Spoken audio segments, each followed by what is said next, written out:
ساجد خان، حقیقت نیوز۔ وزیراعظم نے کہا کہ کسی بے گناہ سے زیادتی نہیں ہوگی، لیکن کوئی مجرم سزا سے بچ نہ پائے گا۔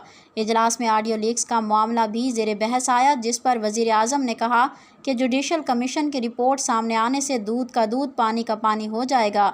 اجلاس میں شریک وزیر قانون اعظم نذیر تارڑ نے کہا کہ کمیشن آڈیوز کی حقیقت جاننے کے لیے ان کا فورینزک آڈٹ کروا سکتا ہے۔ اعلیٰ عدالتوں پر عوام کا اعتماد بنیادی چیز ہے۔ ججوں کے ساکھ پر کوئی آنچ آئے تو انگلیاں اٹھتی ہیں۔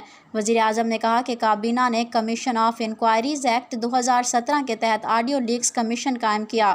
عمران نیازی نے اپنی ضد اور انا کی وجہ سے ملک کو بہت نقصان پہنچایا۔ عمران نیازی نے جو ملک کو نقصان پہنچایا، اس کی مثال نہیں ملتی۔ شہباز شریف نے وزراء کو ہدایت دی کہ ملک و قوم کو اکٹھا کرنے، حالات بہتر بنانے، اداروں اور عوام میں اعتماد کی فضا برقرار کرنے اور کے لیے خوب محنت کریں۔ ملک، قوم اور سب ادارے ہمارے ہیں، اس لیے ان میں دراڑیں ڈالنے والے ملک کے خیر خواہ نہیں ہو سکتے۔